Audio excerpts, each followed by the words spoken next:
Aloha and welcome to this experience called Scribble. It's practice WOD, and the idea here is to learn to develop code that satisfies the coding standards for this class.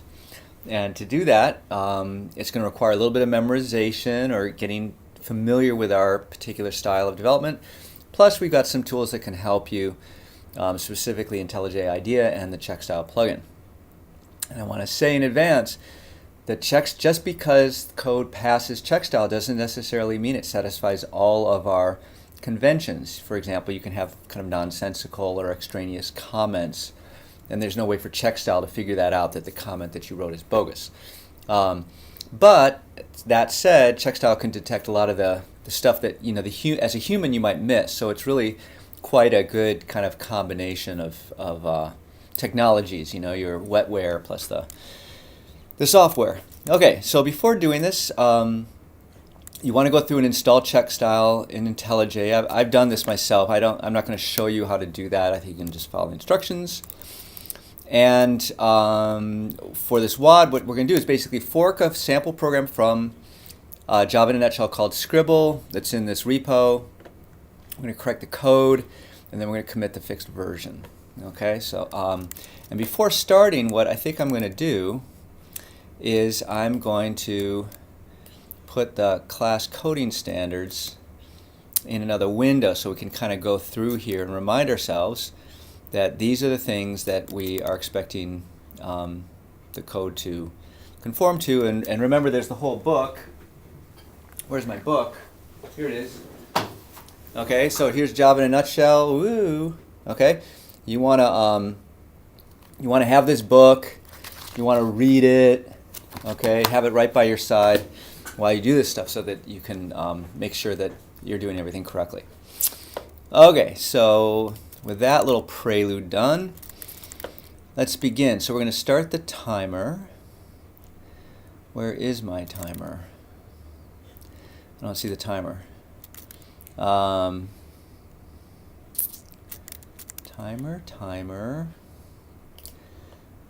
Okay, timer's called time.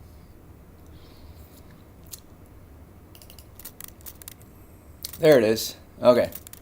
So we're going to say start. And we're going to fork the Scribble repo. So we'll click on this link. And then we're going to use this fork button. And we're going to fork it from wherever it was, which is this 613 organization, to my own repo. So here goes forking. And now I've got our own copy, and now I'm going to send this down to my own local repo. So I'm going to clone it down there, and in just a matter of seconds we're all good to go. We have this local repo. Now we want to open it up in Eclipse. So to do that, we bring up Eclipse, hopefully in less than 10 seconds. And then we'll say open, and we'll go to project hosting, 613, Scribble, and we'll say choose, and there we go. Got our Scribble guy all loaded, and the first thing that we probably want to do is run Checkstyle on this. So to do that, we click on the Analyze, Inspect Code, and we'll say we could do the whole project, but we'll just do Scribble. Doesn't really matter, really. The whole project, what the heck. And the inspection profile is the project default. So we'll look at this, and we are not getting Checkstyle, and that's a little bit disconcerting. So we're going to bring up the project settings, and we'll go into modules. We'll click Checkstyle, and so for this project we have to use a custom configuration, but we don't have the Checkstyle rules set up, which is really Kind of crazy. So let's go back to IntelliJ preferences. I'm really quite surprised by this. And somehow we have to reload our preferences. That is just crazy. But we'll do it, just so you can see how that would work. So I'm going to go to my copy, which I've downloaded previously from this directory. This will be a different directory from what you're using, but there it is. Okay. Next. Oops, no description. Sorry. So I'm going to say ICS SE. Next. Finish. Click. Make it active. Okay. And then project settings, Checkstyle, use a custom configuration, ICSSE, and then we'll click OK. And now we've got the Checkstyle running. So because I'm not too sure why that happened, I'm actually just going to restart IntelliJ.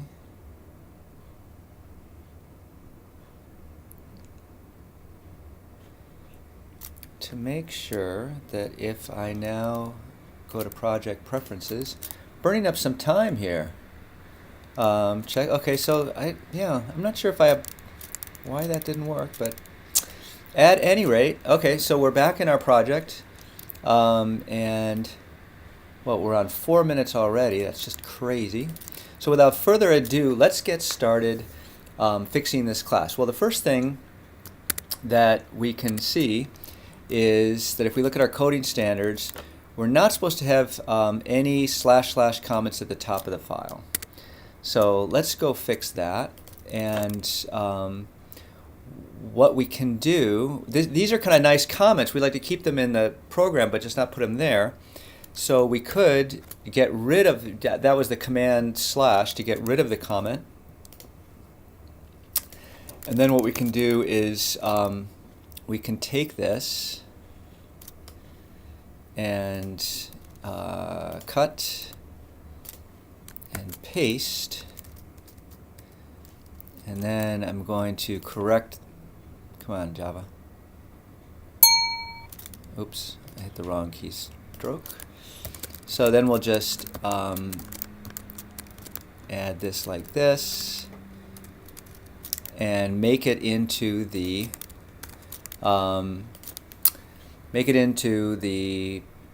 class level declaration, which is a reasonable thing to do.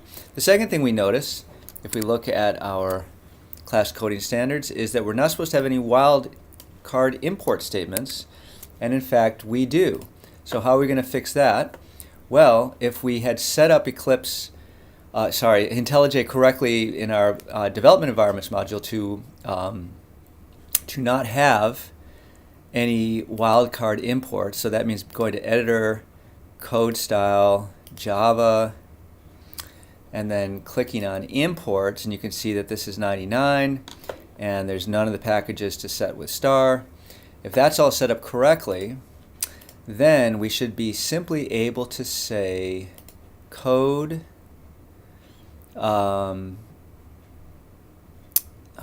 wait, where is it? It's code optimize imports. There it is. Okay, and we'll do it for this one. And kaboom, it's changed all those wildcard imports to the corresponding classes. So that one's done. And let's go. So the next thing we see from looking at this is that last X and last Y are violating the elements of Java style. So if we select that and do a Shift F6, we can type in a new name, last X, hit return, and now all occurrences of that variable are fixed. Same thing, Shift F6, last Y, hit return, all fixed. Similarly for clear button, we know that that's not right. It should be clear, the underscore is the wrong thing, so we Shift F6 gives us clear button. And then graphics G, That's, you know, I mean, that's a little on the edge. Probably that would be okay, but just because we like to be a little more explicit, we could change that to graphics. And then we look at these and we realize, you know, these shouldn't be here at all, because one of the EJS things is to avoid those side comments. So we'll just get rid of them. And then the next thing we notice is that these should really be private. So we'll make them private. And nicely enough, that doesn't lead to any problems. So we look and let's see what our next first sentence should end with a period. Okay, so we can fix that one like that. And then this one, the problem here is that we don't have these parameters. So if we type this, just start doing a new comment, then we can do it this way. Then we can say this is the event, the x coordinate, the y coordinate, and if we look at the return, it always returns true, so we say return true always. And then this is a, we go over here, oh, expects it at, or that's for the next one. So it looks like we've gotten rid of all of the problems with this. Let's see what this says. We click around, oh, add an add override annotation, so that's a good idea, we should do that. And I believe that one wants an override annotation as well. So we always add those in. There's if you Google on, well, elements of Java style will tell you why you should always add the override annotation. It's basically so that if the superclass changes the name of the method, or you've mistyped the name of the subclass that you intend to override, the compiler will catch it. Okay, so let's go to this next one, and we'll go like this. Respond to mouse drags, and we'll give it a period, and the event, the x coordinate, the y coordinate, and this also returns true always for reasons we don't quite understand. And now we notice that we have two statements on one line. That's a violation. So let's fix that, and then we'll see what this is. Now we're definitely not going to create a switch statement. We'll go to this one to get the param. See, by doing that, I get this param, all this junk kind of added in automatically. But I do have to, and notice that I'm adding the period at the end of this, and I'm spelling things correctly. So the event, the key press. And then it looks like I return true if key press is C. Okay. Not quite sure what this program actually does yet, but we're going to run it at the end and find out.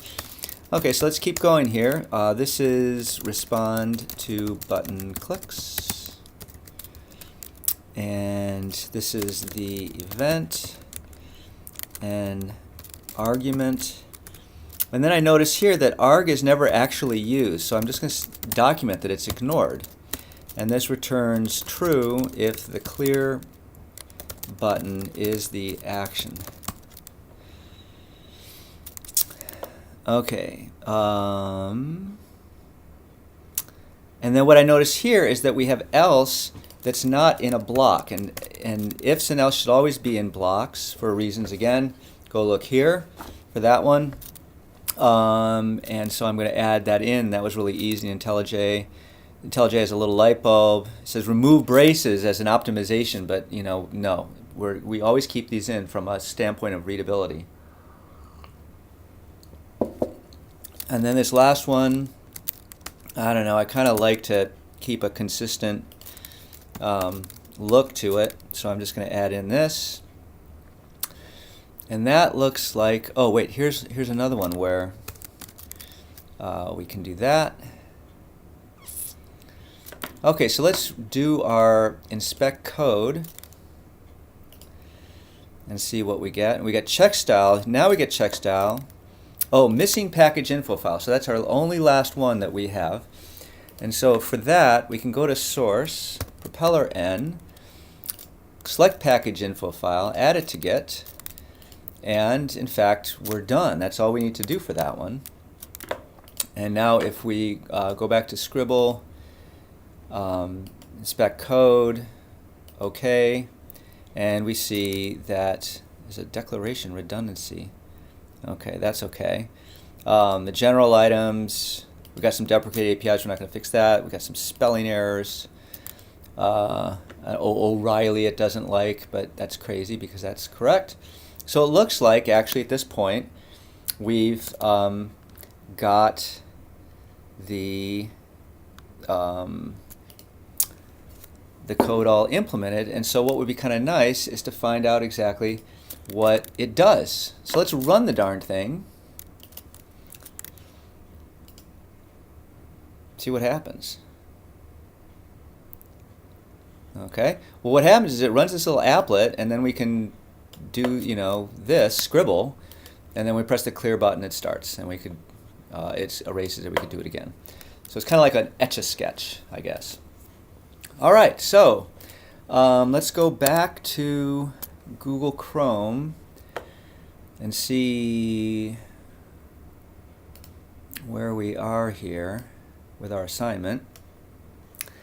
Commit the fixed program to GitHub. Okay, so we've got it conforming the class coding standards.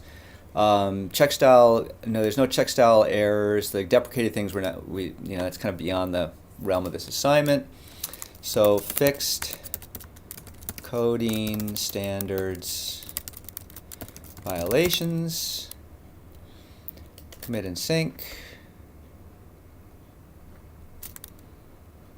Okay, that's all done, and then we can view on GitHub.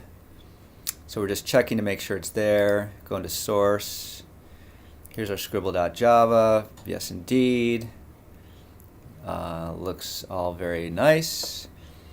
And so at that point, I think we can say about 15 minutes. We're going to stop the timer for this and call it a 15-minute WOD, which is a little bit longer than I thought it would be, but we did have to fiddle around a little bit. So you should be able to easily beat this one. But what I wanted to get you kind of used to doing is understanding how to run Checkstyle, but more importantly, being able to look at the code and make the code look nice. So I hope that you accomplish that with this, and I'll see you next time.